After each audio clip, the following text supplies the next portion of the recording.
여러분, 입다가 자라난 가정을 보면 아비멜렉과 참으로 비슷한 점이 많습니다. 아니, 어떻게 보면 입다는 아비멜렉보다 훨씬 더 어려운 상황 가운데 처해 있던 사람이었습니다. 그런데 여러분, 오늘 이 사사기 11장 말씀을 묵상하다 보면 입다가 아비멜렉과 다른 두 가지 점이 있다는 것을 성경은 이야기해주고 있습니다. 첫 번째 다른 점은요, 입다는 마음의 분노나 자존심을 따라 살지 않더라는 거예요. 암몬 자손이 이스라엘을 공격해 옵니다. 도움이 필요하니까요, 쫓아냈던 입다를 찾아가서 도움을 요청하고 있는 것이었습니다.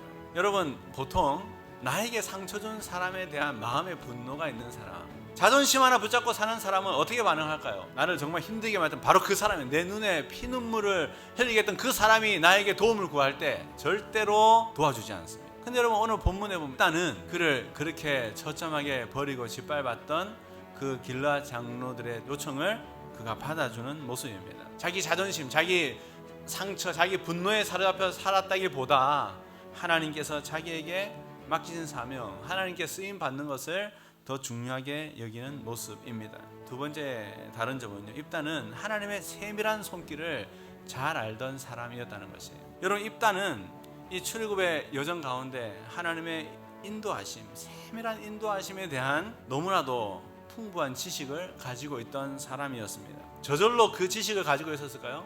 아니요, 그렇게 생각하지 않습니다. 관심이 있었던 거예요.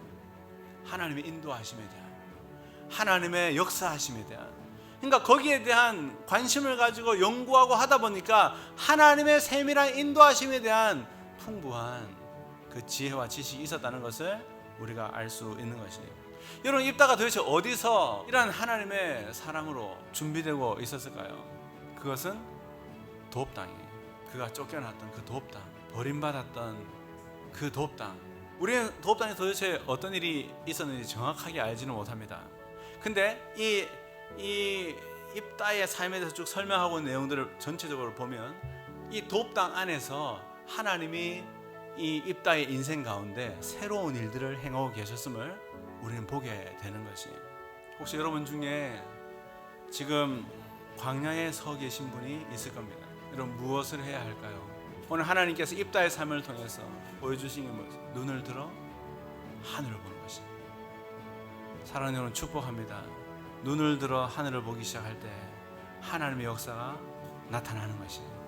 우리의 마음을 치유하시고 우리를 회복시키시고 하나님의 손길들을 보게 하시고 하나님이 하신 일들을 목도하게 하시고 우리에게 소망을 주시는 그 하나님을 경험하고 살아가는 우리 함께하는 게 모든 성도들 되시기를 바랍니다.